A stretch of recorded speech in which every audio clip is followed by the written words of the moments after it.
هاي، ازيكم؟ ايه النهارده كويسين ولا بردانين؟ ايه كويسين؟ طيب ما حلو قوي، يلا بينا. بتبدا الحكايه مع واحده اسمها صوفي واخده بنتنا الاثنين علشان توديهم المدرسه، ولكن قبل ما يوصلوا للاتوبيس صوفي بتقول لهم ايه ده؟ انا نسيت المكوى على النار. قالوا لها مكوتين اللي على النار لا مؤاخذه يعني. قالت لهم يا جدعان يعني نسيت الفيشه، انتوا لازم يعني تستفسروا. ورجعت تاني البيت بسرعه علشان تفصل المكوى من الفيشه، ولكن لما رجعت شوف يا اخي لقيت فيشه المكوى مفصوله وملفوفه حوالين المكوى ومتستفه ومتسنجفه. ده اللي خلى صوفي شكت ان جوزها هو اللي عمل كده، ففضلت تنده عليه، لكن جوزها ما ردش لانه ما كانش في البيت اساسا. في اللحظه دي صوفي بتشوف المكوى بتطلع بخار لوحدها مع انها مفصوله من الفيشه، ولكن صوفي مش بتاخد في بالها. بتودي بناتها المدرسه وبترجع بعد كده بتشوف شغلها، وبنعرف ان صوفي دي فنانه بترسم لوح وكده يعني. وبعد ما اخيرا خلصت لوحه، ده بعد يعني شهور كتير، صوفيا اخيرا بتستريح نفسيا شويه، وده لانها لسه خارجه من موضوع وفاه مامتها المحزن. في اللحظه دي فجاه كده بيظهروا لها 3 بنات بعتهم جوزها علشان يعيدوا على صوفيا بمناسبه عيد جوازهم. في الاول بيغنوا لها وبعد كده بيدوها بوكيه ورد كبير جدا، وصوفيا بتفرح جدا. بعدها بشويه تدخل البيت، بنتها بتسالها على العصير بتاعها. صوفيا بتقول لها عندك في الثلاجه، فبنتها فتحت الثلاجه ما لقتش العصير بتاعها. قالت لها فين العصير بتاعي؟ صوفيا قالت لها يا بنت انا لسه شايفاه من شويه. بنتها قالت لها ما فيش عصير خالص. صوفيا قالت لها خلاص هبقى اجيب لك عصير تاني. بعدها بشويه بنتها في اوضتها بتنده عليها، بتقول لها يا ماما الحقيني. صوفيا بتجري عليها بتسالها في ايه. بنتها بتقول لها ان هي كانت سامعه واحد بيتمشى في البيت وبيتنفس بصوت عالي. صوفيا قالت لها تلاقيها القطه بتاعتنا يعني، ما تخافيش انا معاكي. صوفيا بتاخد بناتها الاثنين بعد كده بتوديهم عند ابوها، وده علشان يوم ذكرى جوازها. يعني ايه خارجه هي وجوزها علشان يفسحوا كده؟ اخ منك انت يا صوفيا. على كل حال هي وجوزها بيروحوا مطعم بيدردشوا مع بعض. جوزها بيقول لها مش ناويه توريني اللوحه اللي انت رسمتيها؟ صوفيا قالت له لا، وعلى فكره يعني شكرا جدا انك انت اخدت بالك من المكوى وطفتها النهارده الصبح. جوزها قال لها ايه المكوى؟ على فكره انا ما جيتش جنبها اساسا. صوفيا قالت له يبقى انا اللي طفتها، وراحت مغلوشه على الموضوع، وده علشان جوزها ما يفتكرهاش بيتهيأ لها حاجات. وتاني يوم الصبح بتدخل الاوضه اللي هي شغاله فيها، بتبص كده بتلاقي اللوحه بتاعتها مدلوع عليها حبر. صوفيا اول ما شافتها انهارت وافتكرت ان القط بتاعها اللي هي مربياه هو اللي عمل كده، فبتروح للمؤسسه اللي هي واخده منها عربون، وبتقول لرئيسه المؤسسه دي ان هي مش هتقدر تكمل شغلها في الميعاد المطلوب، وانها على استعداد انها ترجع العربون. ولكن رئيسه المؤسسه يعني علشان عارفه صوفيا كويس وبيشتغلوا مع بعض من زمان، ما رضتش تاخد من صوفيا العربون، وحفزتها ان هي يعني ايه تشتغل وتخلص الحاجه في ميعادها. صوفيا بترجع البيت وتاني يوم بتبدا شغل من جديد، ولكن بتلاقي صور ليها ولاسرتها ناقصه من البوم الصور بتاعها. صوفيا بتبص يمين شمال مش بتلاقي الصور دي. طب الصور دي راحت فين؟ صوفيا بتقول لنفسها يمكن ركنتها في مكان كده ولا كده وهتلاقيها مع الوقت يعني. في نفس الوقت ده على الجانب التاني جوزها في الشركه اللي هو شغال فيها بتجيله السكرتيره بتاعته اللي اسمها راما. دي سكرتيره جديده مجتهده جدا. بتدخل على جوز صوفيا اللي اسمه كريج بتقول له طلباتك. كريج قال لها معلش انا ظبط لي الكمبيوتر علشان ما بعرفش اتعامل عليه قوي، انا هديك التصميم وانت حطيه على الكمبيوتر علشان ابعته للناس اللي عاوزينه. راما قالت له بس كده عينيا، على فكره انا معجبه بيك جدا وبشغلك قوي، انا ياما سمعت عنك. وفضلت تبص ليه بصات اعجاب لدرجه ان كريج اخد باله. ده اللي خلاه راح متلخفن في نفسه كده وراح لابس الجاكيت بتاعه بسرعه وقال لها بقول لك ايه انا متاخر على البيت، انت اعملي التصميم وبكره بقى اشوفه، وسابها ومشي. تاني يوم بنت صوفيا بتقول لها بقول لك ايه اللعبه بتاعت المفضله مش لاقياها، هي فين؟ فصوفيا فضلت تدور على اللعبه، ولكن انها تلاقيها انسى. اللعبه كده فجاه اتبخرت. فكريج جالها ولا بقول لك ايه النهارده في حفله كبيره احنا الاتنين معزومين فيها، فعاوزك تنزلي تشتري فستان، سيب اللعبه بتاعت البنت دلوقتي، اللعبه هتظهر لوحدها، الناس اللي احنا هنقابلهم النهارده فارقين معايا جدا في الشغل.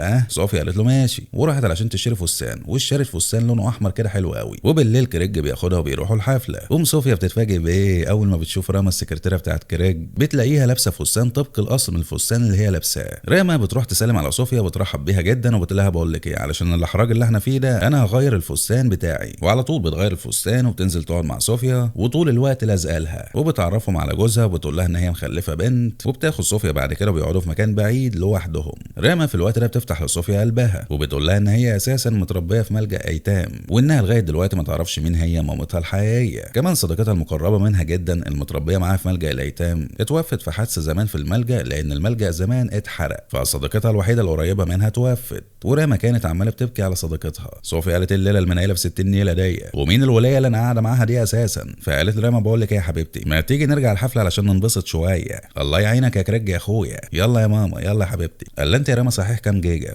سوري يا جماعه. على كل حال بيرجعوا هما الاثنين بيكملوا الحفله، ولما صوفيا هي وجوزها كانوا ماشيين بيركبوا العربيه، صوفيا بتلاحظ ان راما بص عليهم من البلكونه وبتراقبهم هما الاثنين. في الليله دي صوفيا بتحلم كابوس ببناتها الاثنين، ده اللي بيخليها بتقوم مفزوعه في نص الليل. وتاني يوم كريج كان حابب يعمل مفاجاه لمراته، فاستعان براما علشان تساعده، وهما الاثنين اشتروا تمثال لبومه كبيره جدا ووصلوه البيت مع بعض، وصوفيا ما كانتش موجوده. فكريج قال لها معلش يعني مساعدين نشيل التمثال نحطه في مكانه. وفي هذه اللحظه راما فضلت تستعرض جسمها وفستانها، ده اللي خلى كريج ضعف شويه، راح قال ايه يعني سندها من ظهرها مع انها ما كانتش هتقع ولا حاجه. ولكن راما ما اعترضتش خالص، وبالعكس كمان ضحكت له. بعدها بشويه راما بتروح وكريج بيفاجئ صوفيا بالهديه، وصوفيا حبت الهديه جدا وقالت لكريج بس هي تقيله، انت جبتها هنا ازاي لوحدك؟ كريج قال لها انا شحنتها، يعني في ناس وصلوها لغايه هنا. المهم تاني يوم صوفيا وهي شغاله بتبص على البوم الصور بتاعها بتلاقي صور تانية ناقصه، فصوفيا قالت وبعدين باجي ايه حكايه الصور اللي عماله بتنقص دي كل شويه؟ وفجاه كده بتسمع صوت نحل جاي من تمثال البومه اللي جوزها اشتراه لها، وصوفيا يا دوبك بتفتح التمثال عشان تبص جواه بتتفاجئ بخليه نحل موجوده جوه التمثال، وهوبا كده النحل ده هجم على صوفيا. فعلى طول صوفيا بتتاخد على المستشفى بتعمل لها الاسعافات الاوليه، وصوفيا بعد كده بتسال كريج على كميه النحل اللي لقيتها جوه البومه. كريج قال لها ما اعرفش صدقيني، بس انا سالت في الموضوع وعرفت ان النحل ده بيسكن في اي مكان. صوفيا قالت له اذا كان كده ماشي، وعدت الموضوع.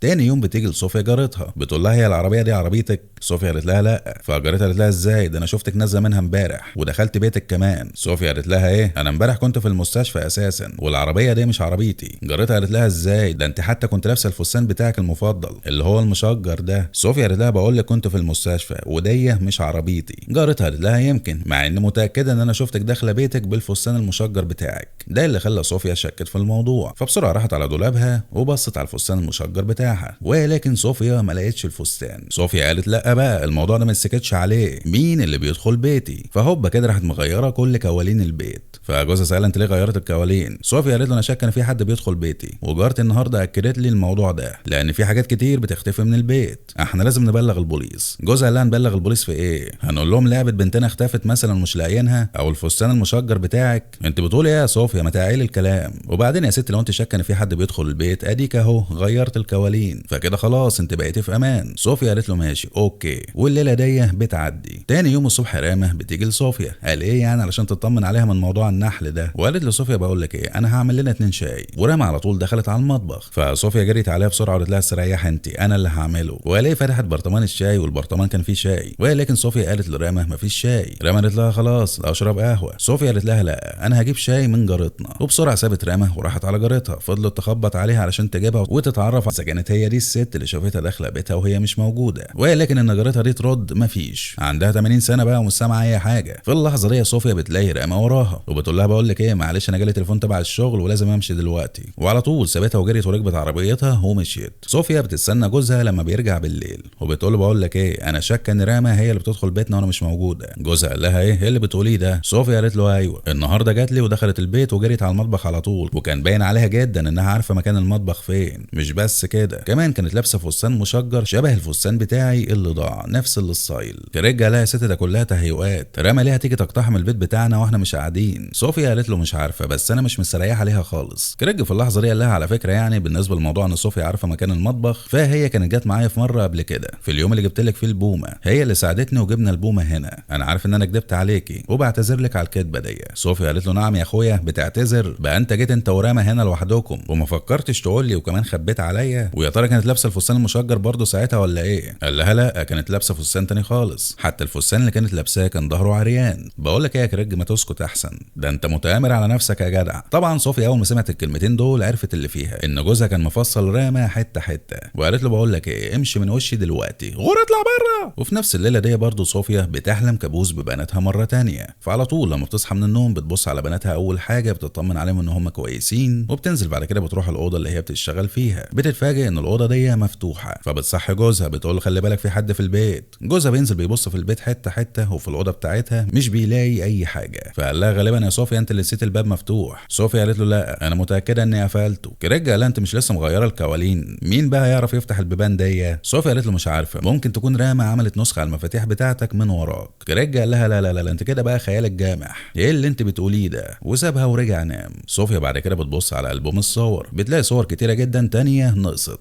ده اللي خلاها قالت ما بدهاش. وعلى طول تاني يوم قررت فقررت انها تراقب راما واللي بيطرحها اسمها مارا. اتاريني كنت محول في الاسم، سوري يعني. المهم صوفيا لما بتراقب مارا في كل مكان بتروحه بتلاقي ان هي طبيعيه جدا، ما بتعملش اي حاجه تثير للشكوك، فبتسيبها وبترجع لبيتها. هناك بتفتح الدولاب بالصدفه كده بتلاقي الفستان المشجر موجود جوه الدولاب. صوفيا قالت وبعدين بقى في المزاولات دي، بس بعدها بشويه بيجوا لها بناتها بيقولوا لها ان في لعبه بتاعتهم ناقصه مش موجوده في دولاب الالعاب. فصوفيا بتفضل تدور على اللعبه دي برضه زي اللعبه اللي قبلها، اتبخرت. ده حتى دورت عليها في الزباله ما لقيتهاش، ولكن لقيت شويه صور من الصور اللي ناقصه بتاعتها جوه الزباله. صوفيا في اللحظه دي فضلت تكلم نفسها بصوت عالي وتقول انا ما حطيتش الصور هنا، انا متاكده ان انا ما حطيتش الصور هنا.